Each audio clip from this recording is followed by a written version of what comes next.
ଜୟ ଜଗନ୍ନାଥ। ଆଜି ଭଲ କଥା ଛୁଆ ମନେ ରଖ, ବୈଷ୍ଣବୀ ଦୀକ୍ଷା ନଷ୍ଟ ହେବ। ବୁଝିପାରୁଛି ନା? ଗୋଟେ ପଦ ଆମର ମନେ ପଡେ, ଦେଖ ଏ କଳି ଯୁଗ ରୀତି କି ବଡ ଭିତ୍ତି କି। ବୁଝିପାରୁଛି? ଦେଖ ଏ କଳି ଯୁଗ ରୀତି କି ବଡ ଭିତ୍ତି କି। ମୁକାର ଗରବ ସର୍ବଙ୍କୁ ଭୁଞ୍ଜୁଛି, ଡର ନାହିଁ କାର ହିତିକି।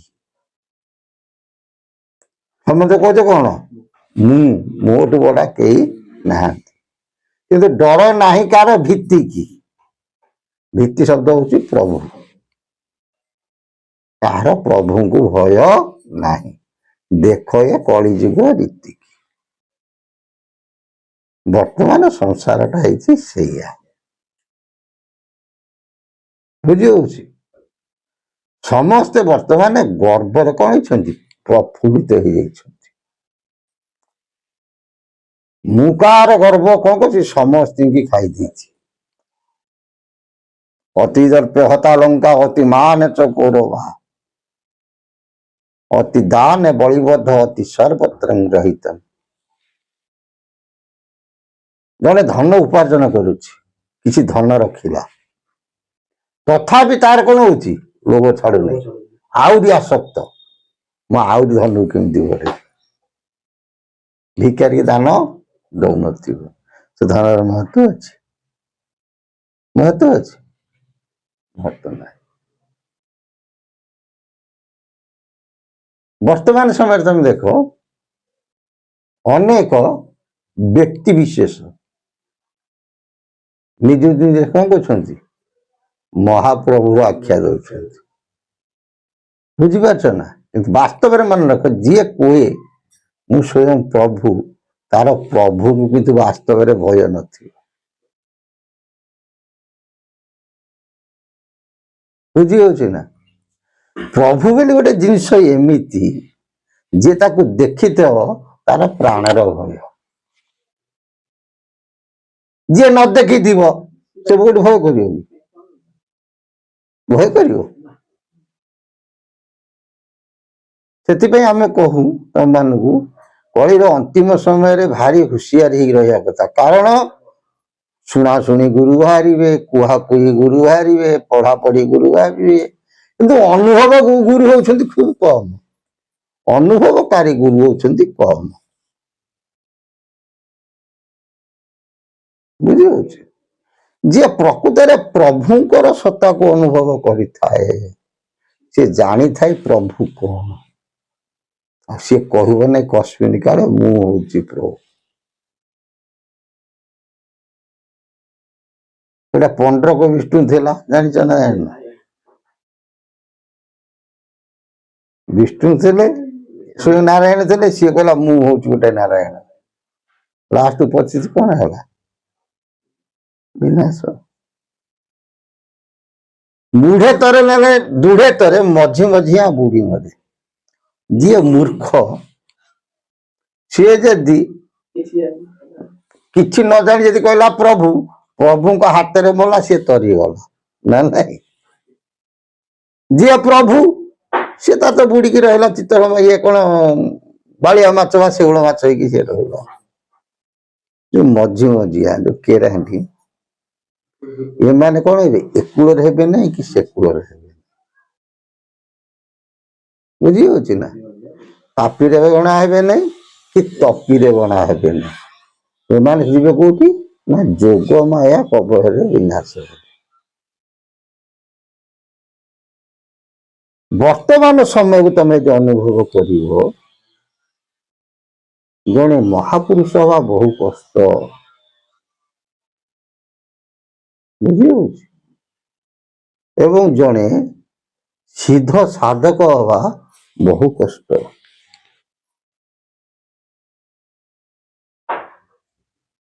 ଠାକୁର ଅଭିରାମ ପରମହଂସଙ୍କ ପରେ ଜଣେ ସିଦ୍ଧ ସାଧକ ହବା ବହୁ କଷ୍ଟ। ଆମ ଭାବନାରେ ତାଙ୍କ ସମୟରେ ଯୋଉ ଗୁରୁବାଦ ପରମ୍ପରା ସବୁ ଥିଲା, ସେ ଗୋଟେ ପ୍ରକାର ଥିଲା। ହାଡ଼ିବନ୍ଧ ଦାସ ହୁଅନ୍ତୁ, ଠାକୁର ଅଭିନ୍ନ ସୁନ୍ଦର ହୁଅନ୍ତୁ ନା ନାଇଁ, ଆମର ଯୋଉ ବାଲିଆରେ କଣ ଆମର ଏପଟେ ପୁରୀ ଜିଲ୍ଲାରେ ଯୋଉ ଯାଆନ୍ତି ନାଇଁ ମ କଣ ଆର୍ତ ତ୍ରାଣ ହୁଅନ୍ତୁ, ମୋ ଭଜନ ଅଲେଖ ଭାଇ ତାଙ୍କର ଭଜନ ହଉ ନାଇଁ ନା, ସେତେବେଳେ ଯୋଉ ସବୁ ଗୁରୁକୁଳ ଥିଲେ, ସାଧୁ ମାନେ ଥିଲେ, ତାଙ୍କ ପଦକୁ କୋଟି କୋଟି ଶରଣ। ବର୍ତ୍ତମାନ ସମୟକୁ ତମେ ଅନୁଭବ କର, ଆମ ପାଖକୁ ମଧ୍ୟ ଅନେକ ବ୍ୟକ୍ତି ବିଶେଷ ଫୋନ କରି ଆମେ ପଚାରନ୍ତି, ବୁଢାଠୁ ହଡ଼ା ପର୍ଯ୍ୟନ୍ତ, ମାନେ ଛୋଟ ଛୁଆଠୁ ବୟସ୍କ ଲୋକ ପର୍ଯ୍ୟନ୍ତ ମହାପୁରୁଷଙ୍କ ମାଳିକା ଶାସ୍ତ୍ର କିଛି ଅଧ୍ୟୟନ କଲେ, କିଏ ଯଦି ଗୋଟେ ହୁକୁମ ଦେଲା ସେ କହିଲାଣି ମୁଁ ହଉଛି ଗୋଟେ ମହାପୁରୁଷ, କିଏ ଯଦି କଣ ଗଲା ଟୁଣିକା ଟୁଣି ଜାଣିଗଲା ସେ ମାଳିକାକୁ କିଛି ପଢି ସିଏ କହିଲାଣି ମୁଁ ଗୋଟେ ମହାପୁରୁଷ ନା ନାଇଁ। ଆଉ କିଛି ବ୍ୟକ୍ତି ଅଛନ୍ତି କିଛି ଯଦି ଜ୍ଞାନ ଜାଣିଗଲେ ତତ୍ଵ ଜ୍ଞାନ ଉପରେ ମାଳିକାକୁ ପଢି ସିଏ କହିଲାଣି ମୁଁ ଗୋଟେ ମହାପୁରୁଷ। ଏଗୁଡା ସବୁ କଣ ମହାବିପଦ। ଏଗୁଡାକ ସେ ବାସ୍ତବ ମତରେ ମହାପୁରୁଷଙ୍କର ନାମକୁ ଟେକ କରନ୍ତି ନାହିଁ, ସେମାନେ ମହାପୁରୁଷଙ୍କ ନାମ କଣ କରୁଛି ନିମ୍ନଗାମୀ କରାନ୍ତି। କାରଣ କଣ, ତାଙ୍କର ତ ଅନୁଭବ ବିଦ୍ୟାଟା ନାହିଁ, ଅନୁଭବ ସୂତ୍ରଟା ନାହିଁ। ଇଏ କୋଉଠି ମୁଣ୍ଡ ହେଲେ କାଳେ ସିଏ କହିବି ମହାପୁରୁଷ, କୋଉଠି ବହି ପଢିକି କହିବି ମହାପୁରୁଷ, କୋଉଠି ଶୁଣା ଶୁଣି ପଢିକି କହିବି ଏମିତି ବହୁତ ଲୋକ ଆମକୁ ବି ଫୋନ କରୁଛନ୍ତି ଏପର୍ଯ୍ୟନ୍ତ। ଆରେ ଅଚ୍ୟୁତାନନ୍ଦ ମହାପୁରୁଷ ଆମର ଇଷ୍ଟ ବା ପଞ୍ଚସଖା ମାନେ ଆମର ଇଷ୍ଟ, ସେତିକି ନୁହଁ, ଆମେ ଯେକୌଣସି ମହାପୁରୁଷଙ୍କ ଶାସ୍ତ୍ରକୁ ଅଧ୍ୟୟନ କଲେ, ସେ ମହାପୁରୁଷଙ୍କ ବାଣୀକି ଆମେ ଅନୁସରଣ କଲେ, ତେଣୁ ସେ ମହାପୁରୁଷ ଆମର ଇଷ୍ଟ ପ୍ରଭୁ। ଯଦି ଆମେ ତାଙ୍କ ଶାସ୍ତ୍ରକୁ ଅଧ୍ୟୟନ କରିକି ତାଙ୍କୁ ଗୁରୁ ବୋଲି ମାନେ ଫେରେ ଆମେ କେମିତି କହୁଛେ ଆମେ ନିଜେ ସେଇ, ସେଗୁଡାକ ଚେତନା କାହା ମୁଣ୍ଡରେ ପଶୁ ନାହିଁ। ଯେ ପ୍ରକୃତିରେ ମହାପୁରୁଷ ଏତିକି ମନେ ରଖିଥାଅ, ସେମାନେ ଜନ୍ମ ହେଲେ ମଧ୍ୟ ମାତୃଗର୍ଭରୁ ଆସିଲେ ମଧ୍ୟ ଗୋଟେ ସମୟ ସାପେକ୍ଷ ଅଛି, ତାଙ୍କର ଅକସ୍ମାତ ଜ୍ଞାନ ଖୋଲିଯାଏ ଜ୍ଞାନ ନେତ୍ର। ତାଙ୍କର ଏ ଶାସ୍ତ୍ର ଅଧ୍ୟୟନ କରିବା ଦରକାର ନାହିଁ, ଯାହା କୁହନ୍ତି ସେମାନେ ବାସ୍ତବ ମତରେ ଜାତିଶୂନ୍ୟ ହେଲା ବା କଣ ହେତୁବାଦୀ। ବର୍ତ୍ତମାନ ହେତୁବାଦୀ କଥା କହୁନି, ମହାପୁରୁଷ ମାନେ ଯୋଉ କଥା ଯୋଉ କହୁଛି, ତାଙ୍କର ଅତୀତର ଚେତନା ଚିତ୍ତ ସଦା ସର୍ବଦା ଜାଗ୍ରତ ଥିଲେ, ସେଇ ମହାପୁରୁଷଙ୍କ ପଦକୁ କୋଟି କୋଟି ଶରଣ। ବୁଝି ହଉଛି। ତେଣୁ ଆଜି ଆଲୋଚନା ତାରି ଉପରେ କରିବା, ବୈଷ୍ଣବୀ ଦୀକ୍ଷା କଣ ହେବ ନଷ୍ଟ ହବ। ବୈଷ୍ଣବୀ ଦୀକ୍ଷା କଣ, ଏଇ ଯୋଉ କାଳିସି ଦଉଛନ୍ତି କି ବହି ପଢିକି କହୁଛନ୍ତି, ଏସବୁ ଗୋଟେ ଗୁରୁ ହେଇଯାଉଛନ୍ତି କିଛି ବ୍ୟକ୍ତି, ହେଇକି ଲୋକ ଶିଷ୍ୟ କିଛି କରିଦଉଛନ୍ତି, ଭଲ ରୋଜଗାର ହେଲା। ବୁଝି ହଉଛି ନା ବୁଝି ହଉନି। ଜଣେ ସାଧୁ ସାଧୁଙ୍କର ଲୋଭ କଣ ଦରକାର, ସେ ତ ଆଇଛି ଏକା ଯିବ ଏକା, ସେ 5 ତାଲା ବିଲ୍ଡିଂ ତାର କଣ ଦରକାର।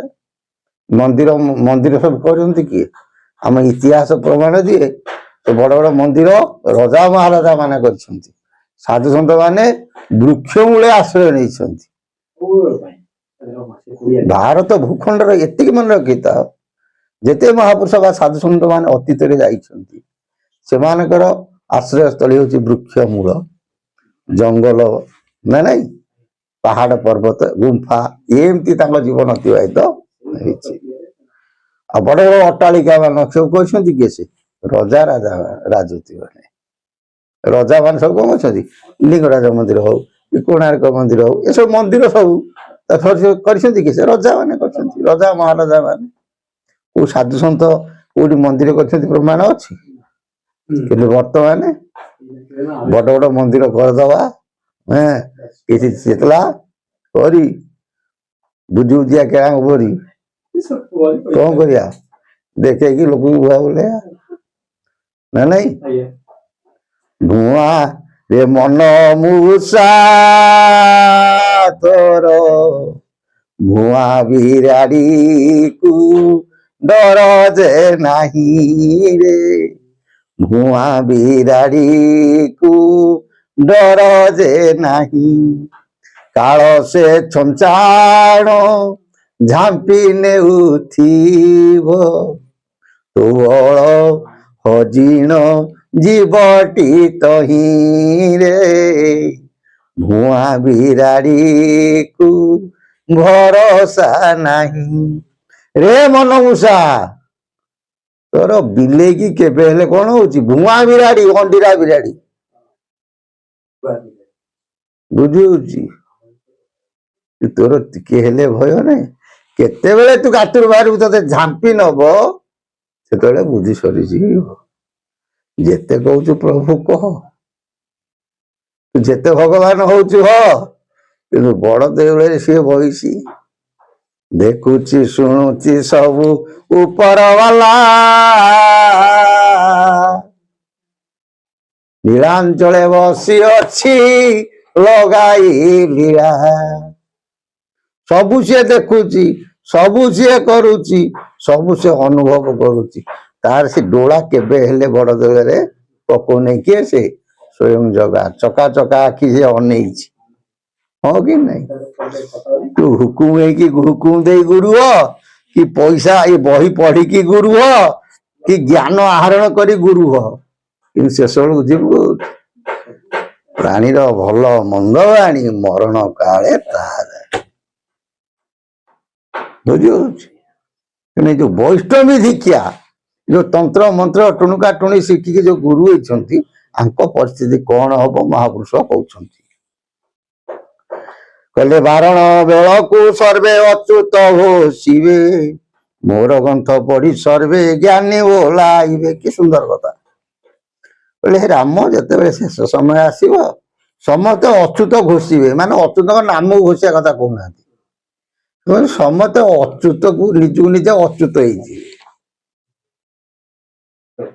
मोर ग्रंथ पढ़ी सर्वे ज्ञानी बढ़ाइबे मो शास्त्र को अध्ययन करेंगे ज्ञान आहरण कर आम हूँ महापुरुष आम हूँ अच्युतानंद मोर कोठ धन निश्चय मुकुला होइब अच्युतर आज्ञा कही न पार हीन हवा को चेष्टा करेंगे ना अच्युत कहते हे राम मो शास्त्र को पढ़ी कलिर अंतिम पर्यायर अनेक व्यक्ति निजक निजे अच्युत बोली कहे एणुक नष्ट भष्ट होइबे सकले वैष्णव दीक्षा नष्ट होइब से भाव जो माने थिबे से माने कौन है विनाश हेबे हुंकारी कहे अच्युत बार बार करी हे राम मु ते बारंबार कहूची तू मन रखिता एक कथा निश्चय घटिब लंगुड़ी साधना कर नाम सूत्र धरी लंगुड़ी साधना कर लंगुड़ी साधना कर लंगड़ा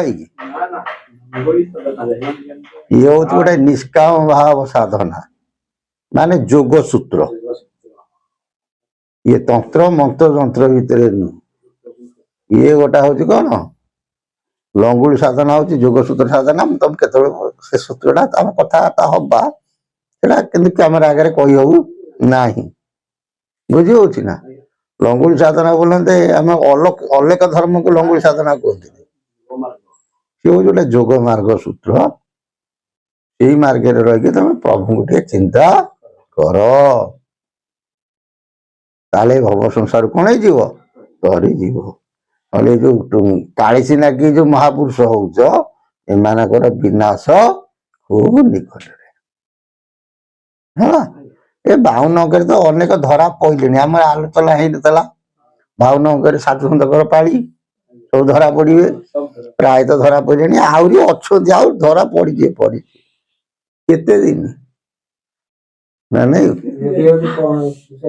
बुझी हूँ ना बहुत बाहर से महापुरुष बाणी के अन्यथा हम ना एति मन रखी था सबु धर्म कौन है सबु जाक विनाश हे जगत रे गोटे रहिबो सत्य सनातन धर्म गोटे गुरुकुल रहिबो से गुरुकुल कौन कौन तारी संप्रदाय तुम्हें हेब तात मात अवधूत बाना एक उड़ीब जगत ଅବଧୂତ ସମ୍ପ୍ରଦା ସତ୍ୟ ସନାତନ ଧର୍ମ ଏ ଜଗତର ସତ୍ୟ ହବ ଆଉ ସବୁ ମିଥ୍ୟା ହବ ଆମେ କହୁନୁ ମହାପୁରୁଷ କହିଛନ୍ତି ଠାକୁର ଅଭିନୟ ସୁନ୍ଦର କହିଛନ୍ତି ଜୟ ଜଗନ୍ନାଥ ଜୟ ଅଚ୍ୟୁତାନନ୍ଦ ମହାପୁରୁଷ ଜୟ ଅଭିନୟ ସୁନ୍ଦରଙ୍କ ସଦିଚ୍ଛା ପୂର୍ଣ୍ଣ ହଉ ବୋଲ ଆନନ୍ଦ କବା ହରି।